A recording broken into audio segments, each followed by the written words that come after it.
saya ketemu dengan para terdakwa kasus Vina yang mereka itu masuk pada tahun 2016. Dan kapasitas saya di dalam penjara itu sebagai tamping masif.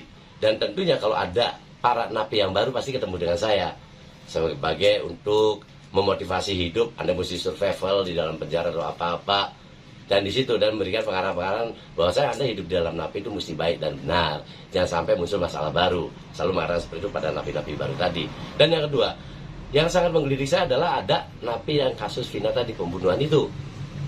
Dia curhat ke saya secara pribadi, ngobrol kalau saya itu bukan pembunuhnya. Siapa? Atau ya mereka kalau ngobrol kayak gini, dia bukan pelakunya. 7 orang. Yang ke-7 orang itu. Nah, saya bilang, "Loh, kok kenapa Anda bukan pelakunya ada di sini?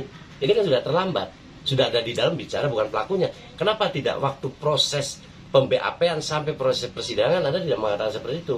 Dia katakan, "Di waktu proses pem-BAP-an saya itu digulung habis." Artinya digulung ini adalah mendapat perlakuan kekerasan oleh para petugas di Polresta maupun di Polda untuk mengakui apa yang dia tidak lakukan. Ini kan lucu. Kenapa tidak ngomong? Saya takut, saya udah nggak tahan nih fisik saya. Selesai dari Polresta tidak ada pengakuan, dibawalah kenapa orang tadi di Polda. Di Polda pun mendapat perlakuan yang sama. Selesai itu ya kemudian udah sembuh baru persidangan. Nah yang lucunya lagi saya ngomong, kenapa pengacara tidak membela Anda? Secara implisit bagian daripada tugas pengacara dong. Ya, pengacara itu tidak ada pembelaan. Dia membaca normatif sesuai dengan BAP. Ya maka tidak terjadi kerusuhan, landai-landai saja persidangan. Ya, yang kasihan adalah mereka-mereka yang memang terdakwa sampai kena tuntutan seumur hidup.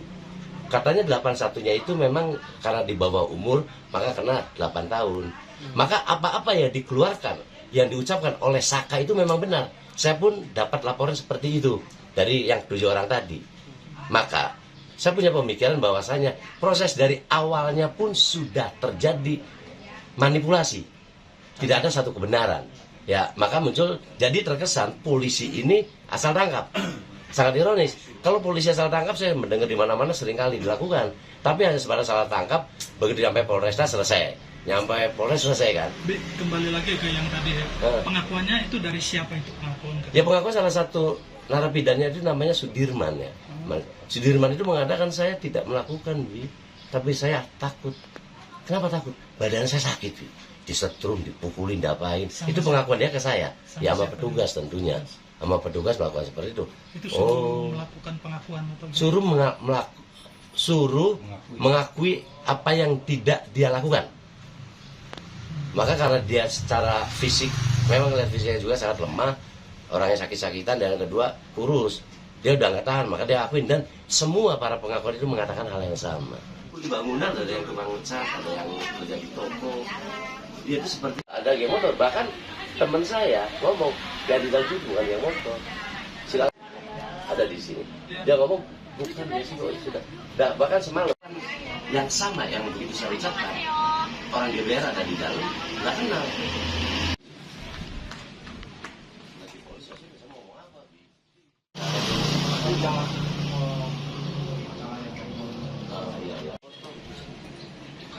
Geng tukang.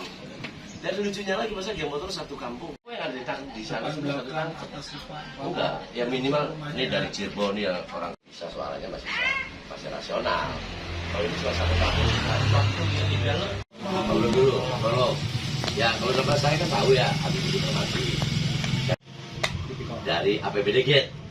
Ya lebih kerennya APBD Gate lah. Divonis 5 tahun penjara.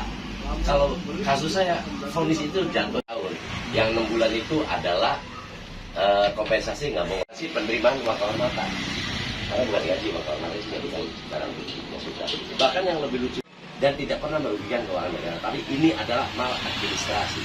Uang masih ada di kas saya. Kasusnya itu adalah kasus Vina Cirebon. Yang saya tahu kasus Vina Cirebon sudah pakai tamping masih dia, juga iya. Salah satu tugas tamping itu asal pengenalan lingkungan yang sudah digariskan oleh Depkumham. Dan maaf yang ketemu saya ngobrol apa latar belakang biar lu hidup di jangan cengeng yang sudah dan ini adalah sebuah konsekuensi perbuatan yang sudah dilakukan. Nah belum Badik, dulu Bi. Ya. Kan semuanya 8 Meskipun di penjara juga beda, Mas. Ininya penjara. Ini lagi sekarang. 2014. Kalau masuk ke lapas kan udah clear, semuanya udah bersih. Nggak, tapi ciri-ciri Saya, ya, tapi yang pasti ini adalah fakta bahwasanya di dalam pasal sama dengan pengakuan para tersangka di dalam Supriyanto. Oh iya, ada di lapas ya? iya. Yang mana? Yang masih Cuma dari satu sisi, satu sudut pandang tidak makro, nggak ketemu. dari pengakuan Notabene di dalamnya saya ketemu dengan para terdakwa kasus Vina yang mereka itu masuk pada tahun 2016. Dan kapasitas saya di dalam penjara itu sebagai tamping masif. Dan tentunya kalau ada para napi yang baru pasti ketemu dengan saya sebagai untuk memotivasi hidup. Anda mesti survival di dalam penjara atau apa-apa. Dan di situ dan memberikan pengarahan-pengarahan bahwa Anda hidup di dalam napi itu mesti baik dan benar. Jangan sampai muncul masalah baru. Selalu mengatakan seperti itu pada napi-napi baru tadi. Dan yang kedua, yang sangat menggelitik saya adalah ada napi yang kasus Vina tadi, pembunuhan itu. Dia curhat ke saya secara pribadi, ngobrol kalau saya itu bukan pembunuhnya. Siapa? Atau ya mereka kalau ngobrol kayak gini, dia bukan pelakunya. 7 orang. Yang ketujuh orang itu. Nah, saya bilang, "Loh, kok kenapa Anda bukan pelakunya ada di sini? Ini kan sudah terlambat. Sudah ada di dalam bicara bukan pelakunya. Kenapa tidak waktu proses pem-BAP-an sampai proses persidangan Anda tidak mengatakan seperti itu?" Dia katakan, "Di waktu proses pem-BAP-an saya itu digulung habis." Artinya digulung ini adalah mendapat perlakuan kekerasan oleh para petugas di Polresta maupun di Polda untuk mengakui apa yang dia tidak lakukan. Ini kan lucu. Kenapa tidak ngomong? Saya takut, saya udah nggak tahan nih fisik saya. Selesai dari Polresta tidak ada pengakuan, dibawalah ke 6 orang tadi di Polda. Di Polda pun mendapat perlakuan yang sama. Selesai itu ya kemudian udah sembuh baru persidangan. Nah yang lucunya lagi saya ngomong, kenapa pengacara tidak membela Anda? Secara implisit bagian daripada tugas pengacara dong. Ya, pengacara itu tidak ada pembelaan. Dia membaca normatif sesuai dengan BAP. Ya maka tidak terjadi kericuhan, landai-landai saja persidangan. Ya, yang kasihan adalah mereka-mereka yang memang terdakwa kena sampai kena tuntutan seumur hidup. Katanya 81-nya itu memang karena di bawah umur maka kena 8 tahun.